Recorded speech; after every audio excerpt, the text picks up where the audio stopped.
Welcome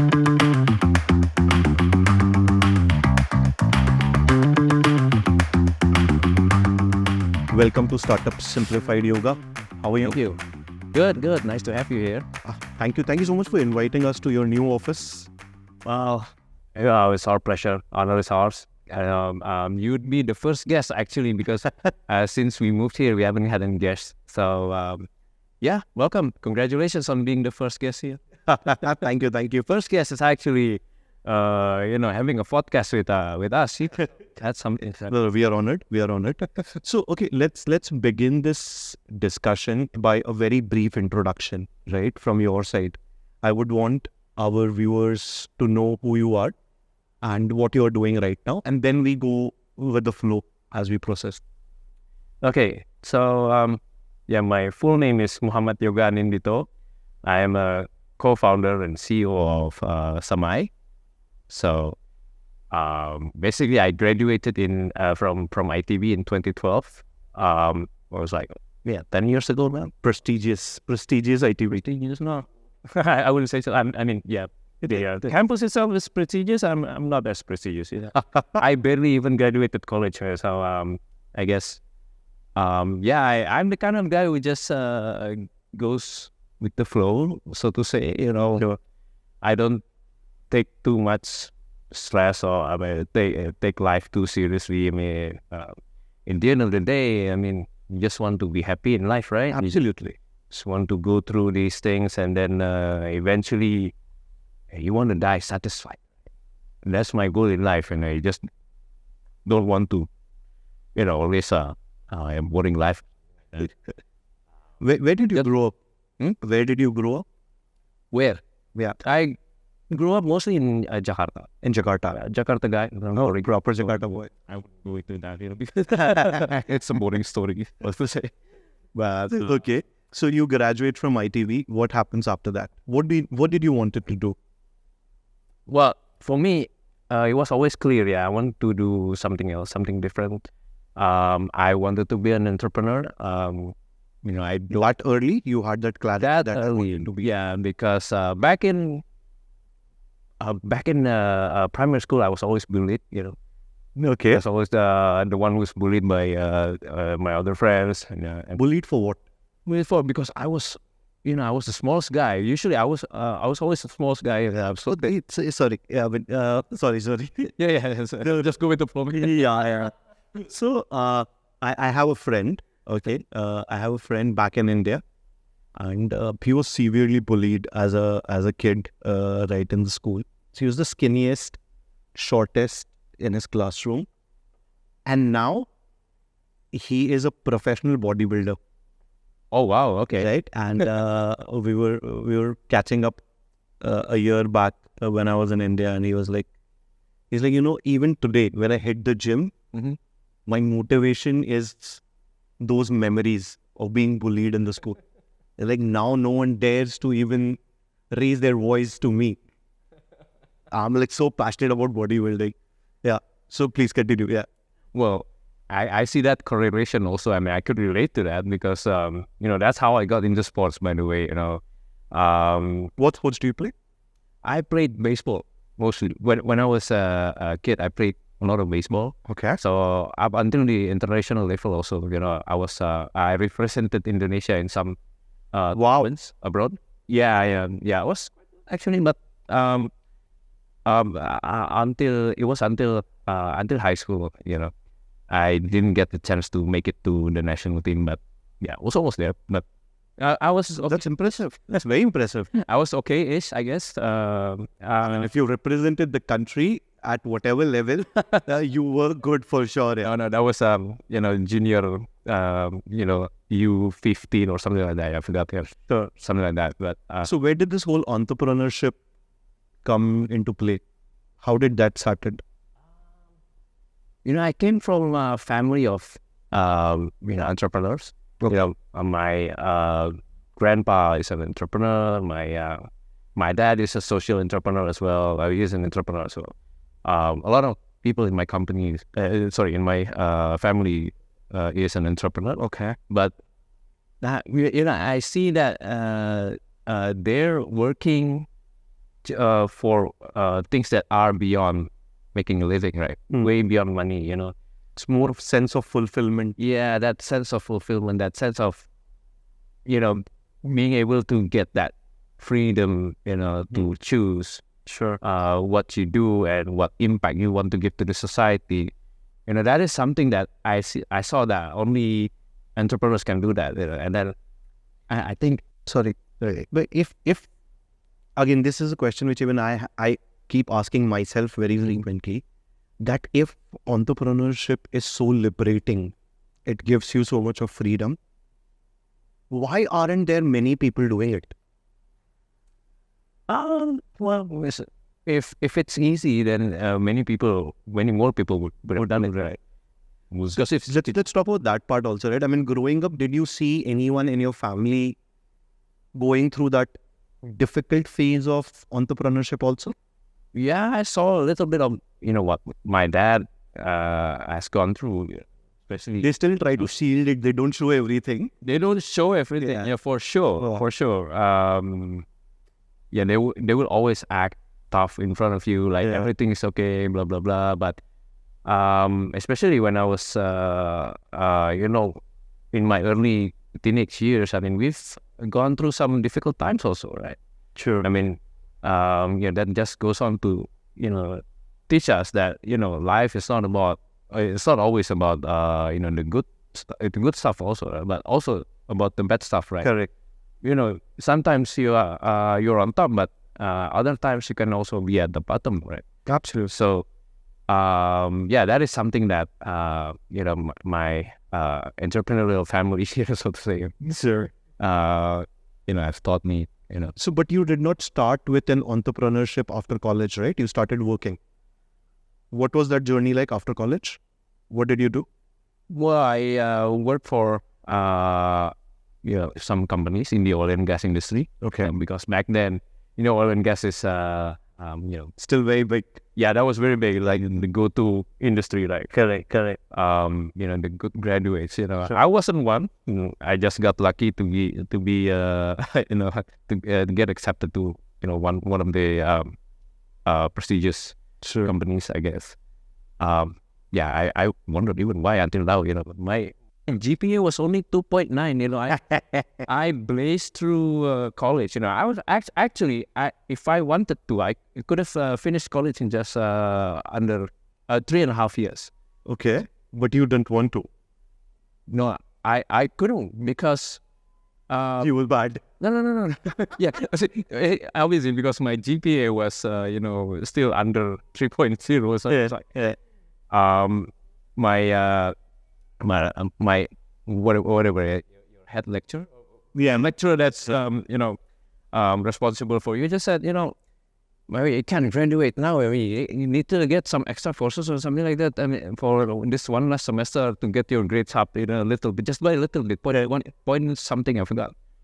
I was like, yeah, that's the best I can do. So, and then I took some extra courses just to improve my grades a little bit, but it's only by 0.05 or something like that. I think you're still better. I have finished my 3 years of course in 5 years. 5? I have failed twice. Oh, you failed the course twice. So I finished my 3 years in 5 years. But I think so that brings me to a question: how important do you think is university education? How crucial that plays a role in your future?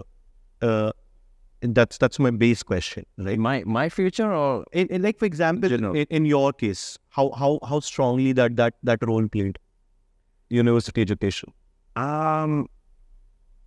If anything, yeah. I mean, I've met a lot of great people from ITB. Yeah, so I had some of the best exchanges, some of the best experiences that shaped me to the way I am today. Sure. Actually, from ITB also. So yeah, I met a lot of founders also, right? I mean, I was in the same class from some of the other co-founders as well. Like of them are most successful, right? Like, you wanna name some? Like Dara from Pinho, right? Yeah. Hendra from Payfast. Yeah. We are all in the same class together. So Very nice. yeah, but I wouldn't dare to compare myself to them because they're already successful. We still have a long way to go. It's a journey. Still, it is a journey. It is a journey, right? So I'll tell you what I think. Okay, I think that university education can be a great game changer if you are really interested in the stream or the subject which you have chosen. Okay, like for example, in my case, I was forced to study engineering and I hated engineering. Okay. So I was just pushed because, okay, hey, listen, engineering you'll have a great future. So any average middle class family, right? They try the best for their kid, right? They were like, okay, you should study engineering. It's a great future. But I absolutely hated it. I'm like, I don't care why electricity flows from one semiconductor to another semiconductor. I just want to switch on the light, right? But at the same time, I have friends who were really interested in engineering. And they had an amazing time. And they're engineers. They're good engineers right now. So what I have realized is that if from a university study perspective, if someone is really interested in what they are studying, it plays a great role in their future. But if they're not interested in what they are studying, then it all depends on how you grow yourself as an individual, right? Because you're not interested in the studies, you start observing other things, right? In and around college, you start absorbing people more. At times you get into wrong company, but you have to keep growing yourself, right? So I mean, that is my thought personally from college education perspective. Okay, so you finish ITB, you start working in oil and gas. When did you become an entrepreneur for the first time? Well, actually, I couldn't agree on the day, but even in college, I used to sell, some magazines or book copies, some of the more illegal stuff. No, so listen, this is what I was talking about. Because you are not very keen on that curriculum, you start becoming very street smart. You start haggling things. You start learning other tricks. Like selling at that age to a set of intelligent people in university is an art. It's an art, yeah. It is an absolute art. Yeah, it is. In fact, among sales, I mean, we have a term, in Indonesia, but it's not very common, I have a term for sales. They are seniman. Okay. Seniman is in Indonesian means artist, right? An artist. Well, they are absolutely. Seniman, but it's actually, a short for senang nipu teman, Okay. You know what that means? No, please. You like to defraud people. Not defraud. You love to trick your friend. Something like that. And this reminds me of one of my first managers. So I'm a field engineer. What do field engineers do the best? They get into sales. Okay. So I started in sales, and in my first training, this guy, he's like, you know who we are? I'm like, yeah, we are salespeople. No, we are con artists. Con artist. We are con artists. I'm like, no, we are not. Exactly, right? So, no, I mean, but I agree with you. I mean, it is an art. It is definitely an art. Selling is an art which has to be practiced over and over, because you need to understand people. Yeah. You need to understand a lot of psychology. You need to understand how they would behave in a certain situation. Yeah. Right. So I completely agree with you. Yeah. One of the best experience that I've had, learning how to sell was when I was with this MLM company. Oh, you were with the MLM? I was with the MLM. Which one? MLM company is called Tian's. Okay. Tian's or one. What's the product? Selling Chinese medicines to people who don't need them. But anyway, it's not about the product, right? It's absolutely not about the product. Nothing about the product. It's about how you sell, how you get into people's mind, how you empathize. It's very important, right? Correct. So, one of the best lesson that I've received from this MLM is that you need to first get into people's mind. Even if you don't care, you have to try to get into their minds. Like put yourself in others' shoes, right? So yeah, I mean that MLM, as annoying as it sounds, as annoying as some people perceive MLMs to be, and that taught me a lot of things. No, it's absolutely. I mean, I have a lot of respect for people who are into MLM. I find it very difficult, but it's so annoying. So, like, I have had friends who suddenly reached out after 5 years or 6 years. And like, hey, bro, how are you? I'm like, I'm good. How are you been? It's been a long time. He's like, yeah. He's like, bro, I want to talk to you something. It's very good. I'm like, sure, call me. And they're like, you do this, then you get a package to go to Thailand for this tour. It's an MLM. No. In fact, one of my upline, my direct upline was actually now working for a VC, Okay. So, and then I just met him yesterday, and then he was like, dude, what are you doing here? So I thought you went into, you were going to, reach for that financial freedom, blah, blah, blah, blah, so on, so on. Now you're working for a VC. Come on, give me your money. Yes. And you're not giving me money. How am I achieving financial freedom? You're full of shit, man. Nice. Okay, so let's talk about your first official entrepreneurship journey. Before Semaai, you did something on your own? Yeah, I did. And what was that? I sold nasi goreng. Can I? On a grow bag basis, on a cart basis. You really did that? I did that, yeah. Okay, where in Jakarta? In Bandung. In Bandung. So you used to cook as well? No. I didn't cook. I just found someone who cooks well, and then I used to pack it up and I gave him some money, and then made me some quite decent amount of money in 6 months. But I thought that was good for learning only, but I let the guy go. So I wanted to focus on my study because that was near my graduation, right? So initially, and then I had some laundry business. So I did laundry in my apartment. So I saw that people in my apartment has to go to another apartment, another building to do their laundry, something which is not convenient, right? Correct. Not convenient. So there was an opening downstairs at the lobby. So I just hired the place and then started the laundry business. Then nice. Okay.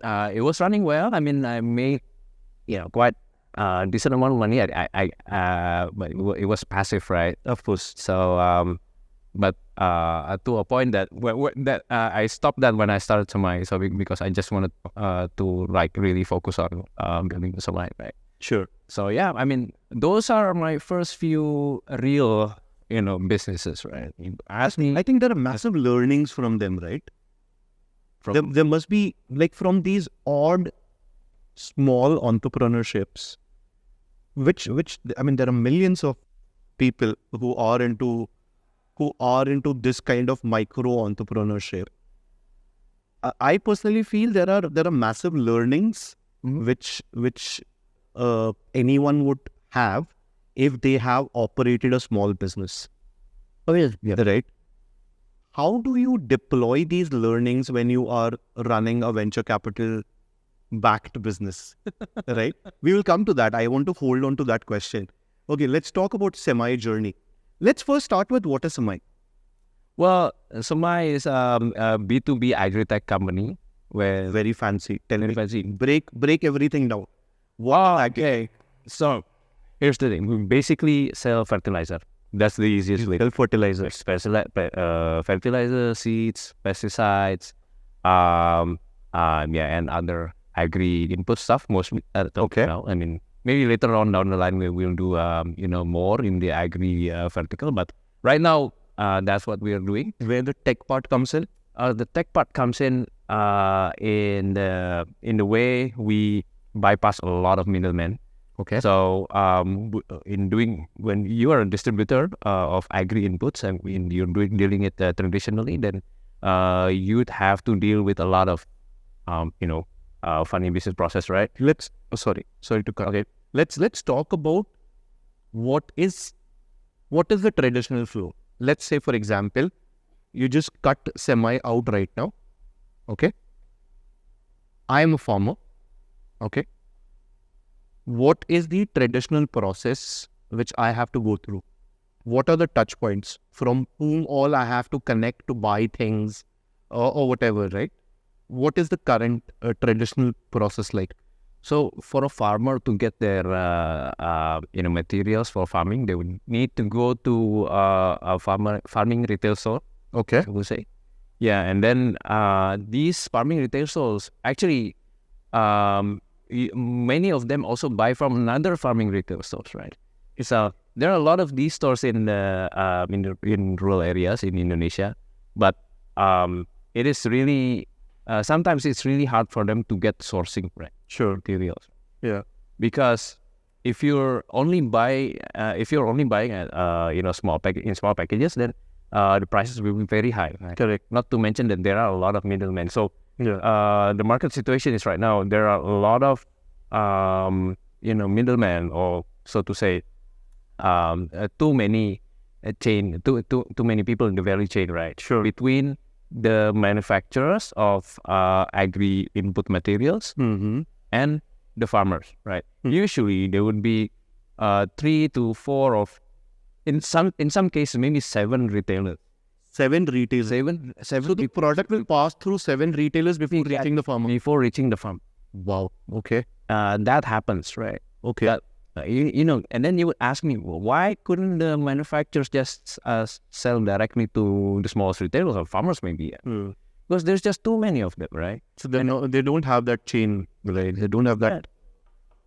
Okay. Exactly. So the market is so inefficient, to a point that, one of the biggest, distributors that we, interviewed a couple of months ago, I think he said that, he only had 200 or 300 direct accounts buying directly to them, right?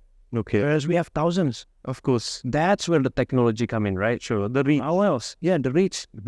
How else would you be able to, deal with these thousands of, small orders, right? Sure. If you want farmers to get the good price, then we have to deal with the long tail, right? Sure. With the smaller. So, I'm just trying to put it in simple words, what I have understood. So, Semaai now sits between farmers and, let's say, a single manufacturer or multiple manufacturers. Not directly to farmers, but to the smallest retailers. Smallest retailers. Be it MSMEs, cooperative, whoever the retailer is that deals directly with farmers, you deal with that. So it becomes more of a B to SMB, business to small and medium size. Something like that, yeah, something like that. Okay. Sounds good. And how big is the market with these small retailers? It's a massive market. The agri market in Indonesia itself is $100 billion market, but that's our TAM, so to say, total addressable market. I mean, if we could get to 10 billion, that's a sweet deal for everyone. 10 billion, yeah, sure. Why not? Okay, why not? Okay, yeah. So let's talk about how you guys started Semaai. Let's talk about your co-founders. So you have 2 co-founders. Yeah. Let's talk about them. Who are they? Do you want to share a line about them?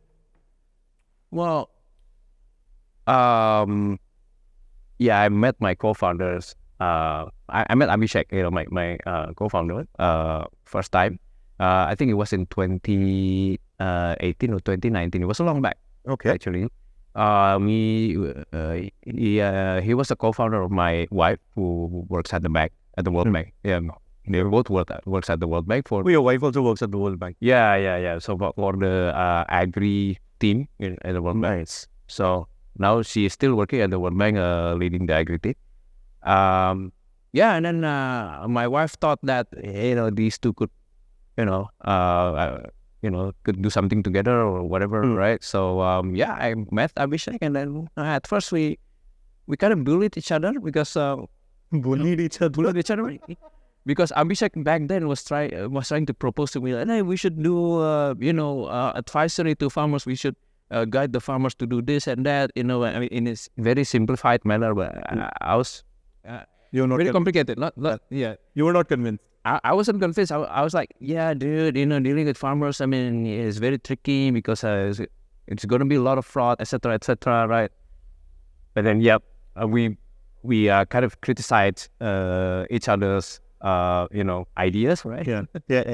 And then That's a good start. That's always a good start. back then, I was still working for a organic fertilizer company. Yeah. So we were trying to sell sustainable agricultural inputs and so on and so forth. So I mean, I've experienced firsthand what it's like to deal with people on the field, right, in rural Indonesia. It was tough and everything, but he kind of oversimplified that. It was like, no, it's not gonna work. But in 2021, I resigned from my job. Where were you working at this time? It's a company called Biokonversi Indonesia, where we turn waste into fertilizer, and I was into these kind of things. Okay. Okay. I was one of the guys, one of the first guys who designed the plant from the ground up. Actually, that's where I used my engineering, background. Okay. So, where I literally designed the plant. Sweet. Some use of the degree. At least.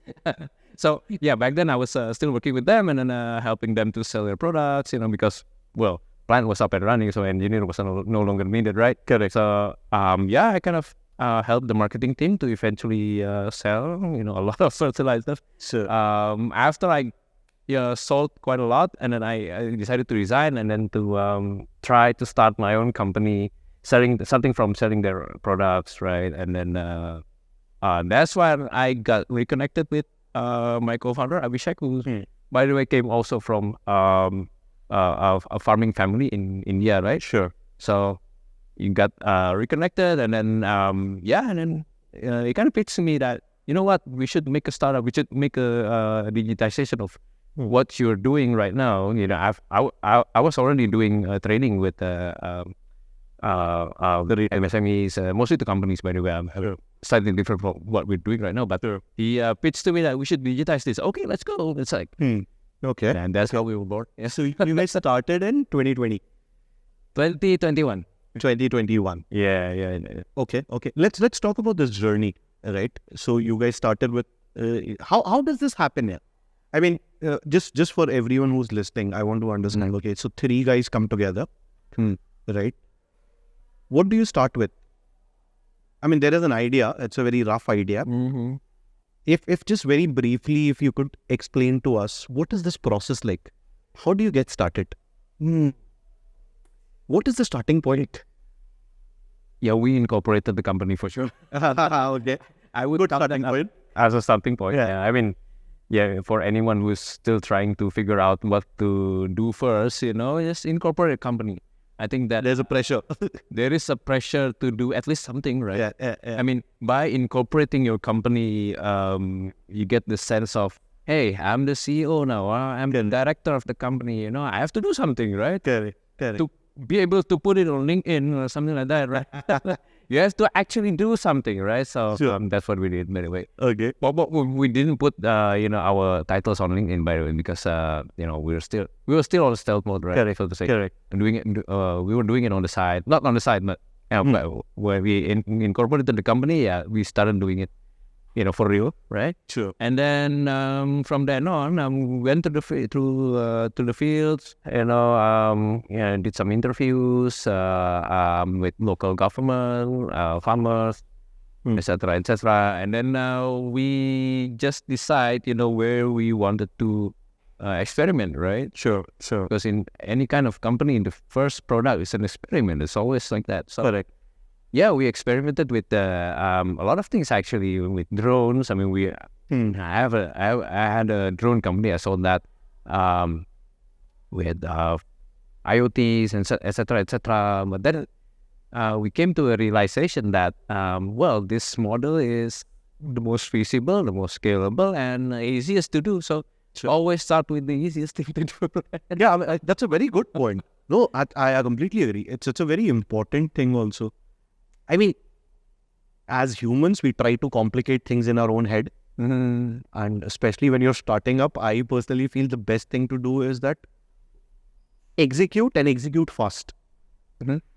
And what you can execute fast is simple stuff. Simple stuff, yeah. Right?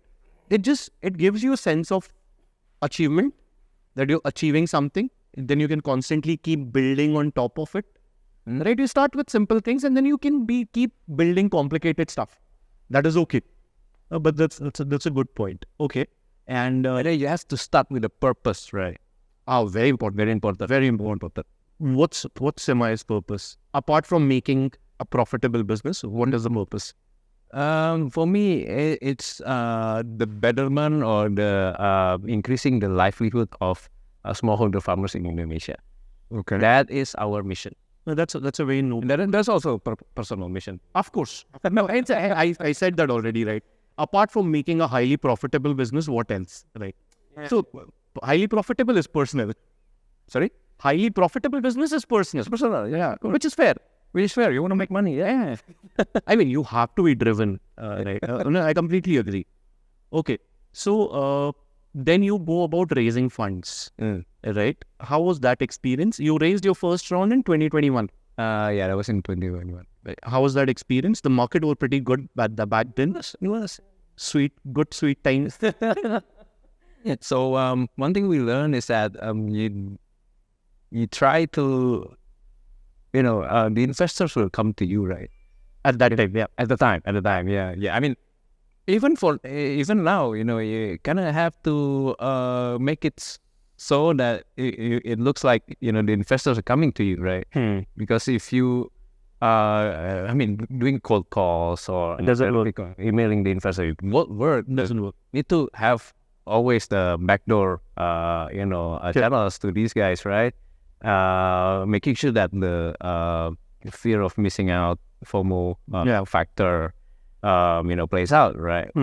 But I think it's the same. It was the same. What we did was, so we were very lucky to have some very useful angels, very helpful angels on our cap table. Sure. So they helped us with the early funds also, right? And then they helped us to get introduction through some of our investors. So that's helpful. Yeah. How much did you raise till now? How much have you guys raised? And we just closed a round, so the round is not final yet. It's not final. Oh, okay. It's not final yet. Sure. No worries. Up until now, so the it really depends. Announced or unannounced. But announced is around almost 3 million or 3 million. You were also part of Sequoia Surge. Yeah. How was that experience? It was a great program. I guess. It's a good program. It's a good program. I have nothing, nothing but good things to say about such program. Very nice. Okay, now let us come back to the question which I had parked earlier. You parked? Yeah. So the question was, you ran so many small businesses before Semaai, right? Not that many, but some. Yeah, Nasi Goreng cart, laundry business, selling illegal magazines in college, right? These are enterprises. Come on, these are businesses. Yeah. Right? So my question at that time was, right, that what are some core learnings which you get from these, which you can apply to a venture-backed large business which you're creating right now at Semaai? Take your time. It's okay. Let me think. Yeah. We will add a filler music when we edit the video. Don't worry, you can think. No, I would say, that boldness, to be different, right? To come up with something different, to, handle all the ridicule that you get from, your peers. Sure. And then just strike at whatever opportunity that you get. I think is a very important thing. No business is too minuscule. No business is too is too bad. As long as it adds value, True. At the end of the day, when you're doing business, it's all about the value that you add, Correct. Movement of goods, movement of cash, and, unless you're a social impact business or whatever, but still, it's a social impact business, adds another value to someone else's life. True. That's all I care about, True. So if you're creating value, then somebody would pay for that. No, absolutely. I cannot agree more. I completely agree. Okay, good. So what's next for Semaai? What's next? Yeah. Apart from this fancy office. So this is done. Yeah, I mean, we've moved our office to a more humble one, where we're dealing with people, right? So I'm trying to find a place where communication can happen Easily. smoothly. Hence the space. Sure. Next would be to scale up and to deliver more impact to more farming societies, not just farmers. Yeah. Sure. Also the MSMEs and the farming society. So Very interesting. So we have a segment in our podcast where you have to give us an elevator pitch. It's a 1-minute pitch. Imagine that I am a venture capital with no money right now. Oh, man, I wasn't ready for this. But you gotta pitch me Semaai in a minute. So whenever you're ready. So Abhishek would be the best guy to do this. It's okay. I've got you. I'm stuck with you. So it's gonna be you. Alright.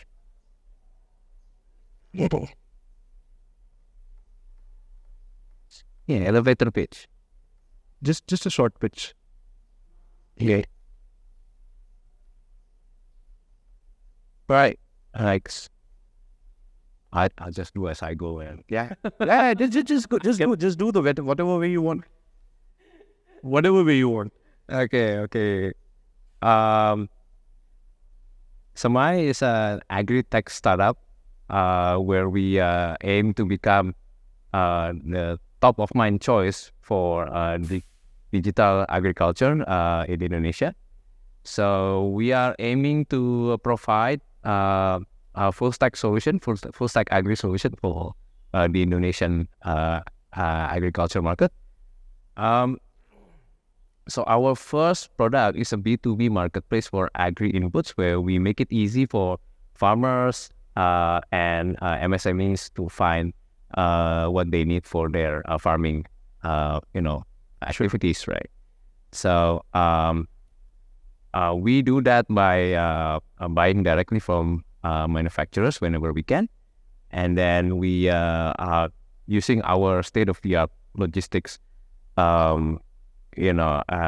logistics system.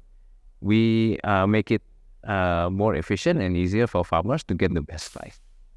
Very nice. If I had money, I would have invested. No, you're too kind. I don't broke right now. That's what startup founders are. They're broke. Okay, let's talking about founders. So, the last 1 year hasn't been the best time for the startup ecosystem overall. A lot of startups we have seen, they have either gone through massive layoffs or they have shut down. How do you think that a startup which is active today, or for anyone who's starting today a venture, what do you think? How should they operate to avoid this kind of a situation in future? Because all this happened majorly because VC money dried up, right? So, and it is very difficult to build a sustainable business quickly. It takes time, right? But knowing what is happening right now in the overall macroeconomics from a market perspective, what would be your advice to anyone who's starting a business right now? First is to build a real business, Okay. I set out Define real business. Any business which makes profit is real business? value. Okay. You need to add value in whatever business you're doing, right? Perfect. If you don't feel like you're adding value, get out as soon as possible, or pivot, or do something else. Sure. You know, as soon as possible, because you know, if you realize it too late, then well, it might be too late, right? So number one thing, you need to see that gap, you know, the market gap, where you can add value to the market, and then capitalize from that, from the get-go. And then cash flow is most important. In Cash flow. I cannot agree more. I believe cash flow has become the most important factor for most founders right now. Yeah. Because they know that there is a limited amount of supply in the market from outside. Right. Well, I never imagined myself, flush with money, yeah. Because here's the thing, I wasn't the best student always. For me, getting a funding itself or doing a pre-seed, big thing. Yeah, it was a big thing. As easygoing as I am, I wouldn't think that that was luck. I wouldn't think that it would happen again. So what happens if that doesn't happen again? Then that's a very beautiful point. Yeah. What happens if we don't get money? If you don't get money, yeah. For me, it could be a fluke. I don't know. Correct. So you make use of whatever you have. Optimize it completely. Optimize that completely, because for me, I didn't know about this startup world, before I met Abhishek, my co-founder, right? Sure. So all I knew about doing business is that you add value, you give service, give stuff, movement of goods, right? And then you get make cash. money. Yeah, you make money. There's margin, right? If there's no margin, there's no money. Don't do business, right? So simple as that.